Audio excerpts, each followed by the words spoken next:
ಕರ್ಕಾಟಕ ರಾಶಿ ವೀಕ್ಷಕರಿಗೆಲ್ಲ ಸ್ವಾಗತ. ಪುನರ್ವಸು ನಕ್ಷತ್ರ 4ನೇ ಪಾದ, ಪುಷ್ಯ ನಕ್ಷತ್ರ 4 ಪಾದಗಳು, ಹಾಗೆಯೇ ಆಶ್ಲೇಷ ನಕ್ಷತ್ರ 4 ಪಾದಗಳು ಈ ಕರ್ಕಾಟಕ ರಾಶಿಯಲ್ಲಿ ಬರ್ತಕ್ಕಂತಹ ನಕ್ಷತ್ರಗಳು. ಇದೇ 2026 ಬರುವ ತಿಂಗಳು ಜೂನ್ 2ನೇ ತಾರೀಕು ಗುರುಗ್ರಹ ಮಿಥುನ ರಾಶಿಯನ್ನು ಬಿಟ್ಟು ಕರ್ಕಾಟಕ ರಾಶಿಗೆ ಅಂದ್ರೆ ನಿಮ್ಮ ಜನ್ಮ ರಾಶಿಗೆ ಪ್ರವೇಶವನ್ನು ಮಾಡ್ತಾ ಇದ್ದಾರೆ. ಏನು ಈ ಕರ್ಕಾಟಕ ರಾಶಿಯ ಗುರುವಿನ ಸಂಚಾರದಿಂದ ಕರ್ಕಾಟಕ ರಾಶಿಯಲ್ಲಿ ಹುಟ್ಟಿರ್ತಕ್ಕಂಥವ್ರಿಗೆ ಆಗ್ತಕ್ಕಂತಹ ಬದಲಾವಣೆಗಳಾದರೂ ಏನು ಅಂತಕ್ಕಂಥದ್ದನ್ನ ನಾವು ಈ ವಿಡಿಯೋದಲ್ಲಿ ನೋಡ್ತಾ ಹೋಗೋಣ.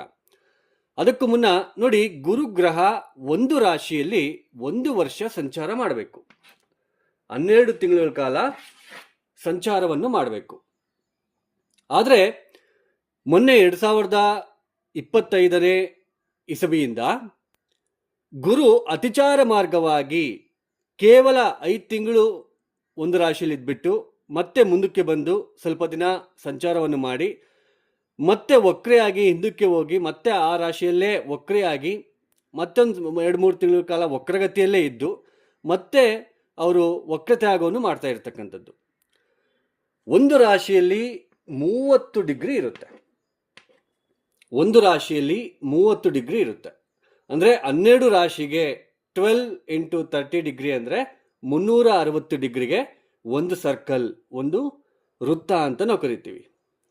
ಸೊ ಈ 30 ಡಿಗ್ರಿಯ ಪ್ರಯಾಣ ಇದೆಯಲ್ವಾ, ಈ ಪ್ರಯಾಣವನ್ನ ಗುರು 12 ತಿಂಗಳು ತಗೋಬೇಕು. ಆದರೆ ಗುರು ಇವಾಗ ಜೂನ್ 2ನೇ ತಾರೀಕು ಕರ್ಕಾಟಕ ರಾಶಿಗೆ ಪ್ರವೇಶವನ್ನು ಮಾಡ್ತಾ ಇದ್ದಾರೆ. ಜೂನ್ 2ನೇ ತಾರೀಕು ಕರ್ಕಾಟಕ ರಾಶಿಗೆ ಬಂದು ಅಕ್ಟೋಬರ್ 31 ತನಕ ಮಾತ್ರ, ಅಂದರೆ ಸರಿಸುಮಾರು 5 ತಿಂಗಳು ಮಾತ್ರ ಕರ್ಕಾಟಕ ರಾಶಿಯಲ್ಲಿ ಸಂಚಾರವನ್ನು ಮಾಡಿ ನಂತರ ಅವರು ಸಿಂಹ ರಾಶಿಗೆ ಪ್ರವೇಶವನ್ನು ಮಾಡ್ತಾರೆ. ಅಕ್ಟೋಬರ್ 31ರಿಂದ ಸಿಂಹ ರಾಶಿಗೆ ಪ್ರವೇಶವನ್ನು ಮಾಡಿ ನಿಧಾನವಾಗಿ ಚಲಿಸ್ತಾ ಚಲಿಸ್ತಾ ಚಲಿಸ್ತಾ ಚಲಿಸ್ತಾ ಡಿಸೆಂಬರ್ 13ನೇ ತಾರೀಕು ವಕ್ರೆ ಆಗ್ತಾರೆ. ಸ್ವಲ್ಪ ದೂರ ಪ್ರಯಾಣವನ್ನು ಮಾಡಿ, ವಕ್ರೆ ಅಂದರೆ ಮತ್ತೆ ಹಿಮ್ಮುಖ ಚಲನೆ, ಈ ಥರ ಹಿಮ್ಮುಖ ಚಲನೆಯನ್ನು ಮಾಡ್ತಕ್ಕಂಥದ್ದು.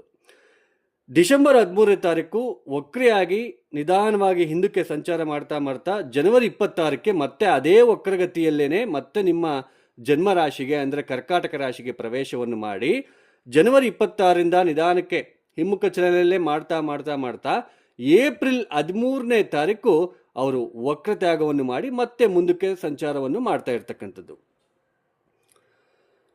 ಈ ಒಂದು ಗುರು ಏನು ಇವಾಗ ಜನ್ಮ ರಾಶಿಗೆ ಸಂಚಾರವನ್ನು ಮಾಡ್ತಾ ಇದ್ದಾರೆ ನೋಡಿ, ಇಲ್ಲಿ ಒಂದು ಕಿವಿ ಮಾತನ್ನು ಹೇಳೋದಕ್ಕೆ ಇಷ್ಟಪಡ್ತೀನಿ. ಕರ್ಕಾಟಕ ರಾಶಿಯಲ್ಲಿ ಲಕ್ಷಾನುಗಟ್ಟಲೆ ಹುಟ್ಟಿರ್ತಾರೆ. ಇಲ್ಲಿ ಗುರುಬಲ ಅಂತ ನಾವು ಹೇಳ್ತೀವಿ, ಗುರುಬಲ ಶನಿಬಲ ಅಂತ ನಾವು ಹೇಳ್ತೀವಿ. ಈ ಗುರುಬಲ ಎಷ್ಟು ದಿನ ಇದ್ದಂಗಾಯ್ತು? ಒಂದು 5 ತಿಂಗಳು ಇರುತ್ತೆ, ಅಥವಾ ಒಂದು 6 ತಿಂಗಳು ಇರುತ್ತೆ, ಅಥವಾ ಈಗ ಅತಿಚಾರ ಮಾರ್ಗವಾಗಿ ಸಂಚಾರವನ್ನು ಮಾಡ್ತಾ ಇರೋದ್ರಿಂದ ಬರೀ 5-6 ತಿಂಗಳು ಇರುತ್ತೆ. ನಿಮಗೆ ಕರ್ಕಾಟಕ ರಾಶಿಯವರಿಗೆ ಈ ವರ್ಷ ಗುರುಬಲ ಕೇವಲ 43 ದಿನ ಇರುತ್ತೆ. ಯಾಕೆಂದರೆ ನಿಮ್ಮ ಜನ್ಮ ರಾಶಿಯಿಂದ ದ್ವಿತೀಯಕ್ಕೆ ಅಕ್ಟೋಬರ್ 31ಕ್ಕೆ ಯಾವಾಗ ಸಿಂಹರಾಶಿಗೆ ಪ್ರವೇಶವನ್ನು ಮಾಡ್ತಾರೆ, ಅಂದರೆ ಅಕ್ಟೋಬರ್ 31ರಿಂದ ಡಿಸೆಂಬರ್ 13 ತನಕ ನಿಮಗೆ ಗುರುಬಲ ಇರುತ್ತೆ. ಅಂದರೆ ಸರಿಸುಮಾರು 43 ದಿನಗಳ ಕಾಲ ಇರುತ್ತೆ. ಏನು ಈ ಗುರುಬಲ ಶನಿಬಲದಿಂದಲೇ ನಮ್ಮ ಜೀವನದಲ್ಲಿ ಎಲ್ಲವೂ ನಡೆಯುವುದಿಲ್ಲ. ನೋಡಿ, ನಾವು ಹುಟ್ಟಿರ್ತಕ್ಕಂತಹ ಸಮಯದಲ್ಲಿ ಈ ಥರ ಜನ್ಮಜಾತಕ ಇದೇ ಥರ ಇರುತ್ತೆ ಕುಂಡಳಿ. ಇಲ್ಲಿ ಯಾವ್ಯಾವ ಗ್ರಹಗಳು ಎಲ್ಲೆಲ್ಲಿದ್ದಾರೆ, ಯಾವ್ಯಾವ ಮನೆಯಲ್ಲಿದ್ದಾರೆ, 30 ಡಿಗ್ರಿ ಇರುತ್ತೆ ಒಂದು ರಾಶಿಯಲ್ಲಿ. ಯಾವ ಗ್ರಹ ಎಷ್ಟು ಡಿಗ್ರಿಯಲ್ಲಿದೆ, ಯಾವ ನಕ್ಷತ್ರದಲ್ಲಿ ಅವರು ಕೂತ್ಕೊಂಡಾಗ ಸಂಚಾರ ಮಾಡಬೇಕಾದ್ರೆ ನಾವು ಹುಟ್ಟಿರ್ತೀವಿ. ಸೊ ಅಂದರೆ ಈ ಥರ ಇರುತ್ತೆ. ನಾವು ಹುಟ್ಟಿರ್ತಕ್ಕಂತಹ ಜನ್ಮಜಾತಕದಲ್ಲಿ ಗ್ರಹಗಳ ಸ್ಥಿತಿಗತಿಗಳು ಏನಾದರೂ ಚೆನ್ನಾಗಿಲ್ಲ ಅಂದರೆ ಅವರ ದಶಾಭುಕ್ತಿ ಬಂದಾಗ ನಾವು ಸ್ವಲ್ಪ ನೋವು ಪಡಬೇಕಾಗಿರೋ ಪರಿಸ್ಥಿತಿ, ನೆಮ್ಮದಿರೋದಿಲ್ಲ, ಉದ್ಯೋಗಕ್ಕೋಸ್ಕರ ತೊಂದರೆ, ಹಣಕಾಸಿನ ವಿಚಾರದಲ್ಲಿ ತೊಂದರೆ, ನಾವೇನೇ ಮಾಡೋದಕ್ಕೆ ಹೋದ್ರೂ ಅದಾಗ್ತಾ ಇರೋದಿಲ್ಲ. ಅಂತಹ ಸಮಯದಲ್ಲಿ ಏನಾದರೂ ಗುರುಬಲ ಬಂದರೆ ಆವಾಗ ಸ್ವಲ್ಪ ನಿಟ್ಟುಸಿರು ಬಿಡ್ತೀವಿ. ಆ ಗುರುಬಲ ಎಷ್ಟು ದಿನ ಇರುತ್ತೋ ಅಷ್ಟು ದಿನ ಮಾತ್ರ ಸ್ವಲ್ಪ ಚೇತರಿಕೆ ನಮ್ಮ ಜೀವನದಲ್ಲಿ ಬರ್ತಾ ಹೋಗುತ್ತೆ ಅಂತಕ್ಕಂಥದ್ದು ಅಷ್ಟೇ. ಯಾರ ವೈಯಕ್ತಿಕ ಜನ್ಮಜಾತಕದಲ್ಲಿ ಗ್ರಹಗಳ ಸ್ಥಿತಿಗತಿಗಳು ಚೆನ್ನಾಗಿದ್ದು ಅವರ ದಶಾಭುಕ್ತಿ ಬಂದಾಗ ಅವ್ರ ಜೀವನ ಚೆನ್ನಾಗೇ ಇರುತ್ತೆ, ಯಾವುದೇ ತರಹದ ತೊಂದರೆ ಇರೋದಿಲ್ಲ, ಒಳ್ಳೆಯ ಉದ್ಯೋಗ, ಹಣಕಾಸಿನ ವಿಚಾರದಲ್ಲಿ ಚೆನ್ನಾಗಿರುತ್ತೆ ಜೀವನ. ಅಂತಹ ಸಮಯದಲ್ಲಿ ಗುರುಬಲ ಬಂದರೆ ಮತ್ತಷ್ಟು ಶುಭ ಫಲಿತಾಂಶ ಅವರು ಆ ವ್ಯಕ್ತಿ ಪಡ್ಕೊಳ್ತಾರೆ ಅಂತಕ್ಕಂಥದ್ದು. ಸೊ ಇದು ನಿಮಗೆ ಅರ್ಥ ಆಗಲಿ ಅಂತ ನಾನು ನಿಮಗೆ ಹೇಳ್ತಾ ಇರ್ತಕ್ಕಂಥದ್ದು. ಅಂದರೆ ಗೋಚಾರದ ಫಲವನ್ನೇ ನಂಬಿ ನೀವು ಕುತ್ಕೋಬೇಡಿ. ಜಾತಕದಲ್ಲಿ ತುಂಬ ಮುಖ್ಯ. ಅಲ್ಲಿ ಕರ್ಮ ಜಾಸ್ತಿ ಇದ್ದರೆ, ಜಾತಕದಲ್ಲಿ ಕರ್ಮ ಅಂದರೆ ಗ್ರಹಗಳ ಸ್ಥಿತಿಗತಿಗಳು ಚೆನ್ನಾಗಿಲ್ಲಪ್ಪ, ಪಂಚಮ ಸ್ಥಾನ ಚೆನ್ನಾಗಿಲ್ಲ, ನಮಗೆ ನವಮ ಸ್ಥಾನ ಚೆನ್ನಾಗಿಲ್ಲ, ಸ್ವಲ್ಪ ನಮಗೆ ಬಾಧೆ ಅನ್ನೋದು ನಾವು ಪಡಲೇಬೇಕು. ಮೇನ್ ಪಂಚಮ ಸ್ಥಾನ ಚೆನ್ನಾಗಿಲ್ಲ ಅಂದರೆ ನೋವು ಪಡಲೇಬೇಕು. ಒಂದು ರೆಕಾಗ್ನೈಸೇಷನ್, ನೀವು ಮಾಡ್ತಕ್ಕಂತಹ ವೃತ್ತಿ ವ್ಯಾಪಾರ ಆಗಿರ್ಬೋದು, ನೀವು ನಿಮ್ಮ ಹೆಂಡತಿನ ಪ್ರೀತಿ ಮಾಡ್ಬೋದು ಅಥವಾ ನಿಮ್ಮ ಗಂಡನ ಪ್ರೀತಿ ಮಾಡ್ಬೋದು, ಪ್ರತಿ ಪ್ರೀತಿ ಅಂದರೆ ಅವರಿಂದ ಮತ್ತೆ ಎಕ್ಸ್ಪೆಕ್ಟೇಷನ್ ಏನಿರುತ್ತೆ ನೋಡಿ. ನೀವು ಇಷ್ಟೆಲ್ಲ ಮಾಡ್ತಾ ಇದ್ದೀರಾ, ಅಥವಾ ನನ್ನ ಗಂಡ ನನಗೋಸ್ಕರ ಇಷ್ಟೆಲ್ಲ ಮಾಡ್ತಾ ಇದ್ದಾರೆ, ಅಥವಾ ನನ್ನ ಹೆಂಡತಿ ನನಗೋಸ್ಕರ ಇಷ್ಟೆಲ್ಲ ಮಾಡ್ತಾ ಇದ್ದಾರೆ ಅಂತ ಹೇಳ್ಬಿಟ್ಟು ನಾವು ಅರ್ಥ ಮಾಡ್ಕೊಳೋದಿಲ್ಲ. ಅಲ್ಲಿ ಪಂಚಮಸ್ಥಾನ ಬಲಹೀನ ಆದರೆ ಸಂತಾನದಿಂದ ತೊಂದರೆ, ಮೇನ್ ಪಂಚಮಸ್ಥಾನ. ಅಂತಹ ಪಂಚಮಸ್ಥಾನ ಚೆನ್ನಾಗಿಲ್ಲ ಅಂದರೆ ಜೀವನದಲ್ಲಿ ಸ್ವಲ್ಪ ನೋವು ಪಡಲೇಬೇಕು. ಇನ್ವೆಸ್ಟ್ಮೆಂಟ್ ಮಾಡಿ ಮೋಸ ಹೋಗೋದು, ನಷ್ಟ ಅನುಭವಿಸೋದು, ಈ ಥರ ಎಲ್ಲ ಇರುತ್ತೆ. ಅದನ್ನು ನಾವು ಕರ್ಮ ಅಂತ ಕರಿತೀವಿ. ಜಾತಕದಲ್ಲಿ ಕರ್ಮ ಜಾಸ್ತಿ ಇದ್ದಾಗ ಸೊ ಯಾವುದೇ ನಾವು ಆ ಜಾತಕಕ್ಕೆ ಸಂಬಂಧಪಡ್ತಕ್ಕಂತಹ ಪರಿಹಾರ ಮಾಡ್ಕೊಳಕ್ಕೂ ಬಿಡಲ್ಲ. ಯಾಕೆಂದರೆ ಟೈಫಾಯ್ಡ್ ಬಂದಾಗ ಟೈಫಾಯ್ಡ್ ಟ್ಯಾಬ್ಲೆಟೇ ನಾವು ತಗೋಬೇಕು. ಜಾತಕದಲ್ಲಿ ಕರ್ಮ ಜಾಸ್ತಿ ಇದ್ದಾಗ ಯಾವ ಗ್ರಹ ತುಂಬ ಬಲಹೀನ ಸ್ಥಿತಿಯಲ್ಲಿದೆ ಅದಕ್ಕೆ ತಕ್ಕಂತೆ ಪರಿಹಾರ ಮಾಡ್ಕೊಳಕ್ಕೆ ಬಿಡಲ್ಲ. ಅದನ್ನೇ ನಾವು ಕರ್ಮ ಅಂತ ಕರಿತೀವಿ. ಸೊ ಕರ್ಮ ಜಾಸ್ತಿ ಇದ್ದಾಗ ಸ್ವಲ್ಪ ನಾವೆಷ್ಟೇ ಪ್ರಯತ್ನ ಪಟ್ಟರು ಸ್ವಲ್ಪ ಕಷ್ಟನೇ ಇರುತ್ತೆ. ಪ್ರತಿನಿತ್ಯ ನಾವು ದೇವತಾರಾಧನೆ ನಾವು ಮಾಡ್ಕೊಳ್ತಾ ಹೋಗಬೇಕು. ಉಂಗುರ ಹಾಕ್ಕೊಂಡ್ಬಿಟ್ರೆ ಅಥವಾ ಆನ್ಲೈನ್ ಪೂಜೆ ಮಾಡಿಸ್ಬಿಟ್ರೆ, ಅದೇ ನಾವು ಜಂಪ್ಸ್ಟೋನ್ ಅಂತ ಹೇಳ್ತೀವಲ್ವ, ಹಾಗೆ ರುದ್ರಾಕ್ಷ ಹಾಕ್ಕೊಂಡ್ಬಿಟ್ರೆ ನಮ್ಮ ಜೀವನದಲ್ಲಿ ಕರ್ಮ ಹೋಗ್ಬಿಡುತ್ತೆ. ನಾವು ಕೋಟಿಗಟ್ಟಲೆ ಸಂಪಾದಿಸ್ತೀವಿ. ನಾವು ಯಾವುದೋ ಒಂದು ಯಾರೋ ಒಬ್ಬರು ವಸ್ತು ತಂದುಕೊಟ್ರೆ ನಾವು ಮನೇಲಿ ಇಟ್ಕೊಂಡು ಪೂಜೆ ಮಾಡಿಬಿಟ್ರೆ ನಮಗೆ ಒಳ್ಳೇದಾಗ್ಬಿಡುತ್ತೆ. ಸೊ ಈ ಥರ ನಂಬಿ ಮೋಸ ಹೋಗ್ತಕ್ಕಂಥದ್ದು ಕೂಡ ಕರ್ಮನೇ. ಕರ್ಮ ಜ್ಯೋತಿಷ್ಯ ಶಾಸ್ತ್ರ ಏನು ಹೇಳಿದೆ ಗೊತ್ತಾ? ಜಾತಕ ಚಕ್ರದಲ್ಲಿ ಗ್ರಹಗಳ ಸ್ಥಿತಿಗತಿಗಳು ಚೆನ್ನಾಗಿಲ್ಲ ಅಂದರೆ ಯಾವ ದಶಾಭುಕ್ತಿ ನಡೀತಾ ಇರುತ್ತೋ ಆ ದಶಾಭುಕ್ತಿಗೆ ತಕ್ಕಂತೆ ನಾವೇ ಸ್ವತಃ ಪ್ರತಿನಿತ್ಯ ದೇವತಾರಾಧನೆ ಮಾಡ್ಕೊಳ್ಳೋದು ಮುಖಾಂತರ ಆ ಕರ್ಮವನ್ನು ಪ್ರತಿನಿತ್ಯ ಸ್ವಲ್ಪ ಸ್ವಲ್ಪ ಸ್ವಲ್ಪ ಕ್ರಮೇಣವಾಗಿ ಕಡಿಮೆ ಮಾಡ್ಕೊಳ್ಬೇಕು ಅಂತಕ್ಕಂಥದ್ದು ಜ್ಯೋತಿಷ್ಯ ಶಾಸ್ತ್ರದಲ್ಲಿ ಹೇಳಿರ್ತಕ್ಕಂಥದ್ದು. ಇನ್ಸ್ಟ್ಯಾಂಟ್ ರಿಸಲ್ಟು ಅತಿ ಬೇಗನೆ ಈಗ ಆಗ್ಬಿಡ್ಬೇಕಪ್ಪ, ಈಗ ಬೇಗ ಅಕ್ಕಿನ ಒಲೆ ಮೇಲೆ ಇಟ್ಟ ತಕ್ಷಣ ಅನ್ನ ಹಾಕ್ಬಿಡ್ಬೇಕು ಅಂದರೆ ಆಗಲ್ಲ. ಅದಕ್ಕೆ ಒಂದು ಟೈಮ್ ಬೇಕು. ಅಂದರೆ ನಮಗೆ ತುಂಬ ಜನ ಏನು ಎಕ್ಸ್ಪೆಕ್ಟ್ ಮಾಡ್ತಾರೆ ಅಂದರೆ ನಮಗೆ ಬೇಗನೆ ರಿಸಲ್ಟ್ ಬರಬೇಕಪ್ಪ, ಅಷ್ಟೇ, ಬೇಗ ರಿಸಲ್ಟ್ ಬಂದ್ಬಿಡ್ಬೇಕು, ಬೇಗ ಒಳ್ಳೇದಾಗ್ಬಿಡ್ಬೇಕು. ಅದು ಸಾಧ್ಯ ಇಲ್ಲ, ಅದು ಸಾಧ್ಯ ಇಲ್ಲ. ಇದನ್ನು ಅರ್ಥ ಮಾಡ್ಕೊಳ್ಳಿ. ಆ ಥರ ನೀವು ಎಕ್ಸ್ಪೆಕ್ಟೇಷನ್ ಇಟ್ಕೊಳೋದಕ್ಕೆ ಹೋಗಬೇಡಿ. ಜ್ಯೋತಿಷ್ಯ ಶಾಸ್ತ್ರ ಹೇಳಿರ್ತಕ್ಕಂಥದ್ದು ಒಂಥರ ಆದರೆ ನಾವು ಇದನ್ನು ವ್ಯಾಪಾರವಾಗಿ ನಾವು ಮಾಡಿಕೊಂಡು ಹೋಗ್ತಾ ಇರ್ತಕ್ಕಂಥದ್ದು ಇದು ತುಂಬಾ ಹೇಳೋದಕ್ಕೆ ಆಗದೆ ಇರತಕ್ಕಂತಹ ಒಂದು ಮಾತು. ಅದೇನೇ ಇರಲಿ, ನಿಮಗೆ ಅರ್ಥ ಮಾಡಿಸೋ ಉದ್ದೇಶ, ನಿಮಗೆ ಒಳ್ಳೆ ಗೈಡೆನ್ಸ್. ಯಾಕೆಂದರೆ ನನ್ನನ್ನು ನಂಬಿ ನನ್ನ ಚಾನಲ್ಗೆ ಇಷ್ಟು ಜನ ಸಬ್ಸ್ಕ್ರೈಬ್ ಆಗಿದ್ದೀರಾ. ನಿಮಗೆ ನಾನು ಒಳ್ಳೆ ಗೈಡೆನ್ಸ್ ಕೊಡಬೇಕು ಅನ್ನೋ ಉದ್ದೇಶದಿಂದ ನಾನು ನಿಮಗೆ ಇರೋ ಸತ್ಯಾಸತ್ಯತೆಯನ್ನು ಮಾತ್ರ ನಾನು ನಿಮಗೆ ಹೇಳ್ತಾ ಬರ್ತಾ ಇದ್ದೇನೆ. ಅದೇನೇ ಇರಲಿ, ಜನ್ಮರಾಶಿಯಲ್ಲಿ ಗುರುವಿನ ಸಂಚಾರ ನೋಡಿ. ತಾನಿರುವ ರಾಶಿಯಿಂದ ಪಂಚಮ ಸ್ಥಾನವನ್ನು ನೋಡ್ತಾರೆ. 1, 2, 3, 4, 5 ವೃಶ್ಚಿಕ ರಾಶಿಯ ಈ ಮನೆ ಮೇಲೆ ದೃಷ್ಟಿ. ತಾನಿರುವ ರಾಶಿಯಿಂದ ಸಪ್ತಮ ಸ್ಥಾನವನ್ನು ನೋಡ್ತಾರೆ. ತಾನಿರುವ ರಾಶಿಯಿಂದ ನವಮ ಸ್ಥಾನವನ್ನು ನೋಡ್ತಾರೆ. ನೋಡಿ, ಗುರು ಜನ್ಮರಾಶಿಯಲ್ಲಿ ಬಂದಾಗ ಗುರುಬಲ ಇರೋದಿಲ್ಲ. ಅದು ಉಚ್ಚ ಸ್ಥಾನ ಆಗಲಿ ನೀಚ ಸ್ಥಾನ ಆಗಲಿ ಗುರುಬಲ ಇರೋದಿಲ್ಲ.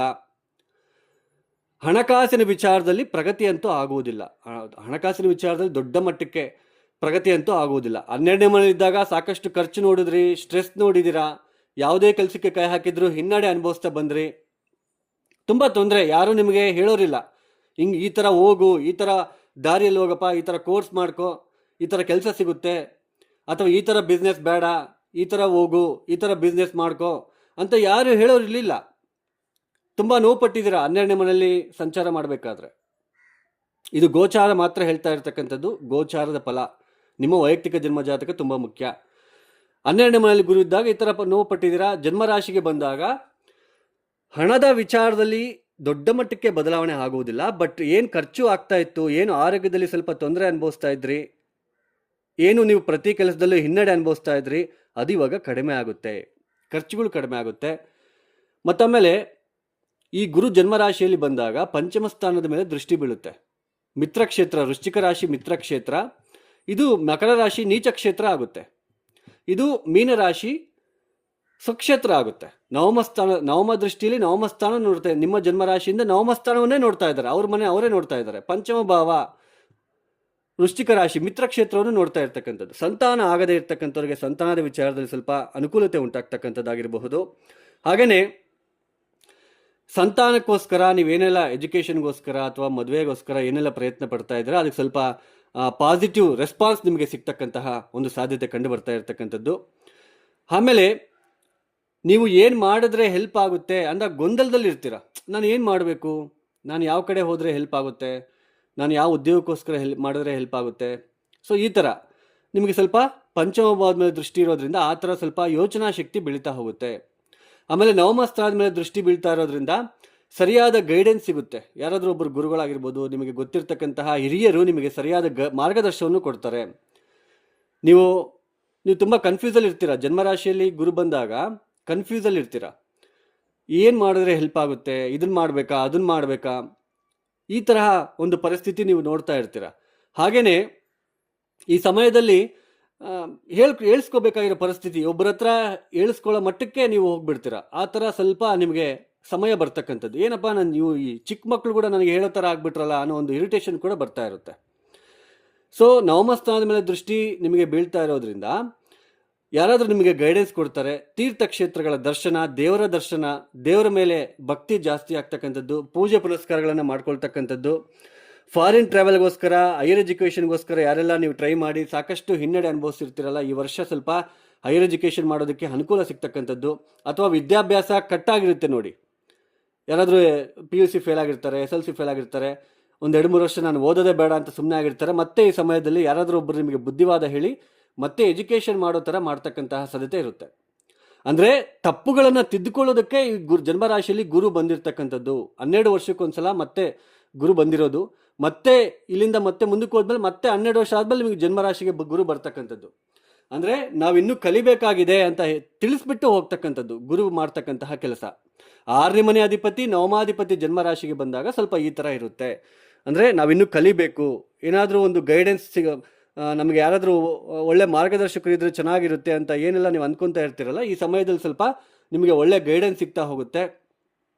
ಸ್ವಲ್ಪ ಜರ್ನೀಸ್ ಮಾಡ್ತೀರಾ. ಫಾರಿನ್ ಟ್ರಾವೆಲ್ಗೆ ಏನೆಲ್ಲ ಪ್ರಯತ್ನ ಪಡ್ತಾ ಇದ್ದೀರಾ ಅದು ನಿಮಗೆ ವರ್ಕೌಟ್ ಆಗುತ್ತೆ. ಹಾಗೆ ನಿಮಗೆ ಸಪ್ತಮ ಭಾವದ ಮೇಲೆ ದೃಷ್ಟಿ ಇರೋದ್ರಿಂದ, ನೀಚ ಸ್ಥಳವನ್ನು ನೋಡ್ತಾ ಇರೋದ್ರಿಂದ ಗಂಡ ಹೆಂಡತಿಯರ ಮಧ್ಯೆ ಸ್ವಲ್ಪ ಎಲ್ಲೋ ಒಂದು ಕಡೆ ಚಿಕ್ಕ ಪುಟ್ಟ ಒಂದು ಮನಸ್ಪರ್ಧೆಗಳಾಗಿರ್ಬೋದು, ಹೇಳಿಸ್ಕೊಳ್ಳೋದಾಗಿರ್ಬೋದು ಇರುತ್ತೆ. ಬಟ್ ಮೇಜರ್ ಆಗಿ ತೊಂದರೆ ಅಂತೂ ಇರೋದಿಲ್ಲ. ಪಂಚಮ ಸ್ಥಾನದ ಮೇಲೆ ದೃಷ್ಟಿ, ನವಮ ಸ್ಥಾನದ ಮೇಲೆ ದೃಷ್ಟಿ ಆಗ್ತಾ ಇರೋದ್ರಿಂದ ಸ್ವಲ್ಪ ನಿಮಗೆ ಏನು ಮಾಡಿದ್ರೆ ಹೆಲ್ಪ್ ಆಗುತ್ತೆ, ಎಲ್ಲಿ ನಾವು ಯಾವ ರೂಟಲ್ಲಿ ಹೋದರೆ ಹೆಲ್ಪ್ ಆಗುತ್ತೆ, ನಾನು ಏನು ಮಾಡಬೇಕು ಈಗಲಿಂದ ಪ್ಲ್ಯಾನ್ ಮಾಡ್ಕೊಳ್ತೀರಾ. ಯಾವುದಾದ್ರೂ ಒಂದು ಕೋರ್ಸಿಗೆ ಜಾಯ್ನ್ ಆದರೆ ಇನ್ನೊಂದು 5-6 ತಿಂಗಳು ಕೋರ್ಸಿಗೆ ಮುಗಿದೋಗ್ಬಿಡುತ್ತೆ, ಆಮೇಲೆ ದುಡಿಬೋದು, ಈ ಥರ ಯೋಚನೆ ನಿಮಗೆ ಬರ್ತಕ್ಕಂಥದ್ದು. ಅಲ್ಲಿ ಹೋದರೆ ಅಂದರೆ ಬೇರೆ ಏನಾದರೂ out of state out of ಕಂಟ್ರಿಗೆ ಹೋದರೆ ಕೋರ್ಸ್ ಮಾಡಿಕೊಂಡ್ರೆ ನನಗೆ ಹೆಲ್ಪ್ ಆಗುತ್ತೆ, ಈ ಥರ ಮಾರ್ಗದರ್ಶನ ನಿಮಗೆ ಸಿಗ್ತಾ ಹೋಗುತ್ತೆ, ಸರಿಯಾದ ಗೈಡೆನ್ಸ್ ಸಿಗ್ತಾ ಹೋಗುತ್ತೆ.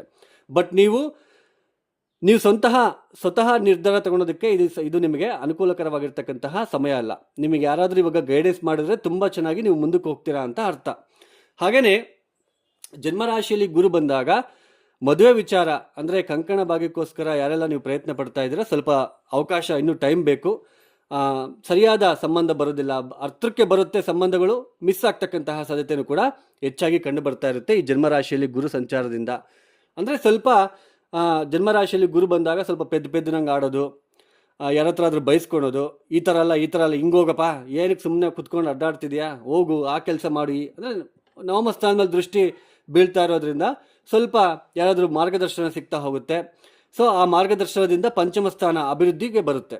ನಿಮ್ಮ ಮೈಂಡು ಸ್ವಲ್ಪ ಹೌದು ಈ ಥರ ಹೋಗಬೇಕು ಅಂತಕ್ಕಂತಹ ಒಂದು ಭಾವನೆ ಬರ್ತಕ್ಕಂಥದ್ದು. ಯಾವಾಗ ಅಕ್ಟೋಬರ್ 31ಕ್ಕೆ ಗುರು ದ್ವಿತೀಯ ಸ್ಥಾನಕ್ಕೆ ಬರ್ತಾರೆ ಆಗ ನಿಮಗೆ ಗುರುಬಲ ಬರುತ್ತೆ. ಆವಾಗ ನಿಮಗೆ ಗುರುಬಲ ಬಂದು 43 ದಿನಗಳ ಕಾಲ ಸ್ವಲ್ಪ ಹಣಕಾಸಿನ ವಿಚಾರದಲ್ಲಿ ಪ್ರಗತಿ, ಕೌಟುಂಬಿಕ ವಿಚಾರದಲ್ಲಿ ಪ್ರಗತಿ, ನಿಮ್ಮ ಮಾತಿಗೆ ಮನ್ನಣೆ ಕೊಡ್ತಕ್ಕಂಥದ್ದು, ಸಮಾಜದಲ್ಲಿ ಒಂದು ಗೌರವ ಸಿಗ್ತಕ್ಕಂಥದ್ದು, ಈ ತರಹದ ಚಾನ್ಸಸ್ ಕೂಡ ನಿಮಗೆ ಅಕ್ಟೋಬರ್ 31ರಿಂದ ಡಿಸೆಂಬರ್ 13 ತನಕ ಗುರುಬಲ ಇರುತ್ತೆ. ಅದಾದ ನಂತರ ಮತ್ತೆ ವಕ್ರಿ ಆಗ್ತಾರೆ, ಮತ್ತೆ ಜನ್ಮರಾಶಿಗೆ ಬರ್ತಾರೆ. ವಕ್ರಿ ಆದಾಗ ಸ್ವಲ್ಪ 6ನೇ ಮನೆ ಅಧಿಪತಿ ಆಗಿರೋದ್ರಿಂದ ಶರೀರದ ಅಂದರೆ ದೇಹದ ತೂಕ ಹೆಚ್ಚಾಗ್ತಕ್ಕಂಥದ್ದು, ನಿಶಕ್ತಿ ಥರ ಅನ್ನಿಸ್ತಕ್ಕಂಥದ್ದು, ಈ ಥರ. ಆಮೇಲೆ ಸ್ವಲ್ಪ ಆರೋಗ್ಯದ ವಿಚಾರದಲ್ಲಿ ಸ್ವಲ್ಪ ಆ ಥರ ಕಾಳಜಿ ವಹಿಸಬೇಕಾಗಿರೋ ಪರಿಸ್ಥಿತಿ, ಮತ್ತು ಆಮೇಲೆ ಸ್ವಲ್ಪ ಹಣಕಾಸಿನ ವಿಚಾರದಲ್ಲಿ ಪ್ರಗತಿ ಇಲ್ದಂಗೆ ಸ್ವಲ್ಪ ಕಷ್ಟಪಡಬೇಕಾಗಿರೋ ಪರಿಸ್ಥಿತಿ ಈ ವಕ್ರಿ ಆದಾಗ ನಿಮಗೆ ಅನುಭವಿಸ್ತಕ್ಕಂತಹ ಸಾಧ್ಯತೆ ಇರುತ್ತೆ. ಒಟ್ಟಾರೆಗೆ ಜನ್ಮರಾಶಿಯಲ್ಲಿ ಗುರು ಬಂದಿರತಕ್ಕಂಥದ್ದು ನಿಮಗೆ ಗೈಡೆನ್ಸ್ಗೋಸ್ಕರ, ನೀವು ಮಾಡ್ತಾ ಇರೋ ತಪ್ಪುಗಳಿಗೆ ಇಲ್ಲಿ ಕಡಿವಾಣ ಹಾಕಿಬಿಟ್ಟು ಬ್ರೇಕ್ ಹಾಕ್ಬಿಟ್ಟು ಗೈಡೆನ್ಸ್ಗೋಸ್ಕರ ನಿಮಗೇನಾದರೂ ಒಂದು ಒಳ್ಳೇದಾಗ್ತಕ್ಕಂಥದ್ದು, ಯಾವುದಾದ್ರೂ ಹೊಸ ಕೋರ್ಸು ವಿದ್ಯಾರ್ಥಿಗಳು ಮಾಡ್ಕೊಳ್ತಕ್ಕಂಥದಕ್ಕೆ ಅವಕಾಶಗಳು ಸಿಗ್ತಾ ಹೋಗುತ್ತೆ. ಹೊಸ ಕೋರ್ಸು ಮತ್ತು ಆಮೇಲೆ ತಂದೆಯ ಜೊತೆ ಭಿನ್ನಾಭಿಪ್ರಾಯ ಇದ್ದರೆ ಅದು ಕಡಿಮೆ ಆಗ್ತಕ್ಕಂಥದ್ದು, ತಂದೆಯ ಪ್ರೀತಿ ಪಾತ್ರಕ್ಕೆ ಒಳಗಾಗ್ತಕ್ಕಂಥದ್ದು ಕೂಡ ಇರುತ್ತೆ. ತಂದೆಗೇನಾದರೂ ಆರೋಗ್ಯದಲ್ಲಿ ವ್ಯತ್ಯಾಸ ಇದ್ದರೆ ಸ್ವಲ್ಪ ಅದು ಕಡಿಮೆ ಆಗ್ತಕ್ಕಂಥದ್ದು, ಸ್ವಲ್ಪ ಬದಲಾವಣೆಗಳನ್ನು ನೀವು ನೋಡೋದಕ್ಕೆ ಅವಕಾಶಗಳು ಸಿಗ್ತಾ ಹೋಗುತ್ತೆ. ಒಟ್ಟಾರೆಯಾಗಿ ಕರ್ಕಾಟಕ ರಾಶಿಯವರಿಗೆ ಜನ್ಮರಾಶಿಯಲ್ಲಿ ಗುರು ಇರ್ತಕ್ಕಂಥದ್ದು ಸ್ವಲ್ಪ ಮುಂದೆ ನಿಮಗೆ ಒಳ್ಳೆಯದಾಗ್ತಾ ಹೋಗುತ್ತೆ. ಸದ್ಯಕ್ಕೆ ಅಂತೂ ನಿಮಗೆ ಗೈಡೆನ್ಸ್, ನಿಮಗೇನಾದರೂ ಒಳ್ಳೆಯ ಮಾರ್ಗದರ್ಶನ ನಿಮಗೆ ಸಿಗೋದ್ರಲ್ಲಿ ಯಶಸ್ಸು ಸಿಗ್ತಾ ಹೋಗುತ್ತೆ. ಈ ಗುರುವಿನ ದೃಷ್ಟಿ ಶನಿ ಮೇಲೆ ಇರೋದ್ರಿಂದ, ಗುರು ಜನ್ಮರಾಶಿಯಲ್ಲಿ ಇರೋದ್ರಿಂದ ಹೆಚ್ಚಾಗಿ ದಕ್ಷಿಣಾಮೂರ್ತಿ ಆರಾಧನೆ, ಹಾಗೆಯೇ ಕಡಲೆ ಹಿಟ್ಟಿನಿಂದ ಮಾಡಿರ್ತಕ್ಕಂತಹ ಸಿಹಿ ಲಡ್ಡು ಸಿಹಿಯನ್ನು ನೀವು ಪ್ರತಿ ಗುರುವಾರ ದೇವಸ್ಥಾನದಲ್ಲಿ ಹಂಚಿ ಬರ್ತಕ್ಕಂಥದ್ದು, ಅದು ಶಿವನ ದೇವಸ್ಥಾನ ಆಗಿರ್ಬೋದು, ದಕ್ಷಿಣಾಮೂರ್ತಿ ದೇವಸ್ಥಾನ ಆಗಿರ್ಬೋದು, ದತ್ತಾತ್ರೇಯ ದೇವಸ್ಥಾನ ಆಗಿರ್ಬೋದು, ಅಲ್ಲಿ ಹಂಚಲಿಕ್ಕೆ ಪ್ರಯತ್ನ ಮಾಡಿ. ಒಂದು 9 ಗುರುವಾರ ಪ್ರಯತ್ನ ಪೂರ್ವಕವಾಗಿ ನೀವು ಮಾಡ್ಕೊಳ್ತಾ ಹೋದರೆ ಇದನ್ನು ಖಂಡಿತ ಒಳ್ಳೆಯದಾಗ್ತಾ ಹೋಗುತ್ತೆ. ಸಾಧ್ಯ ಆದರೆ ಒಂದು ಸಲ ಗಾಣಿಗಾಪುರಕ್ಕೆ ಭೇಟಿ ಮಾಡೋದಕ್ಕೆ ಅವಕಾಶ ಮಾಡಿಕೊಡಿ.